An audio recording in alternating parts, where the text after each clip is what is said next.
Hello, hello, j'espère que tu vas bien. Si tu t'intéresses aux tests d'intrusion ou pentest, as-tu déjà installé un environnement de test? Par exemple, tu peux t'entraîner sur l'attaque XSS, l'attaque par force brute, l'injection SQL, la vulnérabilité File Inclusion, la vulnérabilité pour l'upload de fichiers, l'injection de commandes, etc. Dans cette vidéo, je vais t'expliquer comment créer un serveur pour faire tes tests d'intrusion. Ce serveur contient l'application web vulnérable DVWA. Ce serveur sera installé sur une machine virtuelle Linux. Je commence par vérifier et installer les mises à jour sur la machine Linux. D'ailleurs, si tu souhaites installer une machine virtuelle Linux, j'ai fait cette vidéo. Je mettrai le lien dans la description.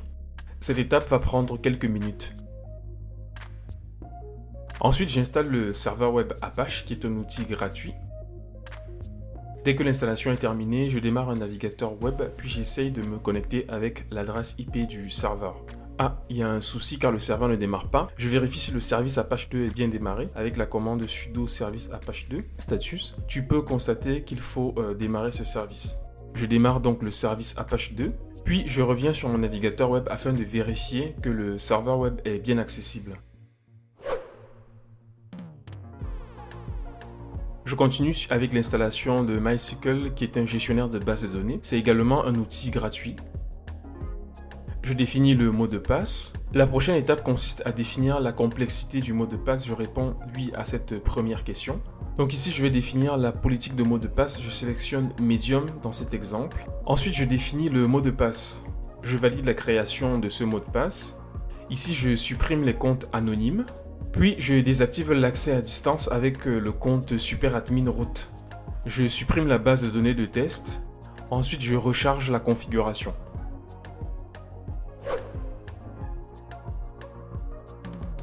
J'installe ensuite PHP qui va permettre d'avoir un contenu dynamique sur le serveur web DVWA. Donc ensuite, je vérifie la version de PHP installée avec cette commande. Puis, j'installe un outil pour utiliser PHP sur le serveur web Apache. Je me connecte à MySQL, puis je crée la base de données que je vais appeler DVWA-BD. Ensuite, je crée un compte de connexion nommé SVC-DVWA. Je donne tous les droits à ce compte sur les tables contenues dans la base de données DVWA-BD, puis je me déconnecte de la base de données. Je me déplace ensuite dans le répertoire TMP, puis j'utilise la commande wget pour récupérer le fichier d'installation de DVWA sur GitHub. Donc je vérifie que le fichier a bien été téléchargé. J'utilise la commande unzip pour extraire les fichiers dans le répertoire /var/ww/html. Je mets à jour les permissions sur le répertoire DVWA master et les fichiers inclus. Donc c'est pour ça que j'utilise le -R. Le 7 permet de donner tous les droits au propriétaire du répertoire. Le premier 5 permet de donner les droits de lecture et d'exécution au groupe du répertoire.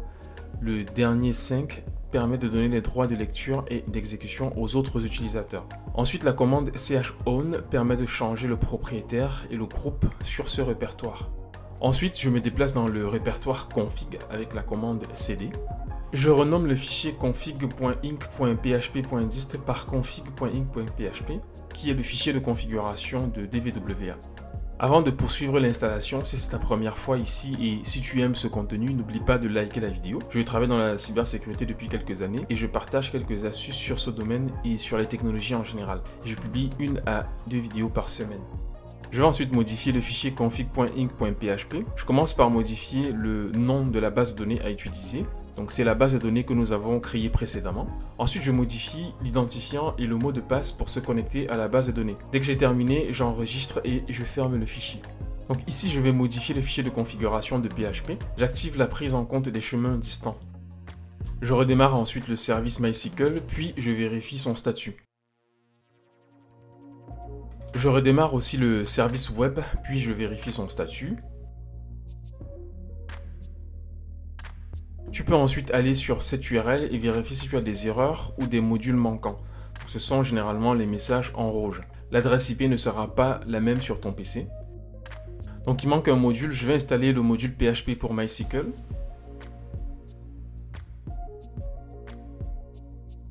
Je redémarre aussi le service web, puis je vérifie son statut. Je reviens sur cette page pour vérifier les modules manquants. Donc les modules PHP de MySQL ont bien été installés.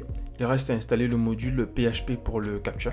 Je commence par vérifier la version de PHP installée, puis j'installe le module PHP-GD en fonction de la version de PHP qui est déjà installée.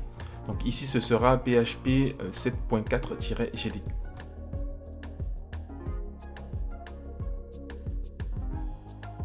Je redémarre aussi le serveur web, puis je vérifie son statut sur cette page web. Je n'installerai pas la clé reCAPTCHA, puis je clique sur réinitialiser sur la base de données. Dès que c'est terminé, tu dois avoir un message Setup Successful en bas de page. Ce qui veut dire que l'installation de DVWA s'est terminée avec succès. Tu peux à présent te connecter sur le serveur web. Le mot de passe par défaut est password. Sur le menu de gauche, tu peux avoir les types d'attaques que tu peux tester, donc XSS, injection SQL, inclusion de fichiers, etc. Sur DVWA Security, tu peux définir plusieurs niveaux de sécurité pour tester la sécurité du serveur web. Voilà, c'est tout pour cette vidéo. J'espère que tu as maintenant tous les éléments pour installer un serveur de test vulnérable. Si tu souhaites par exemple voir comment faire une injection SQL avec DVWA, je te recommande cette vidéo. À bientôt.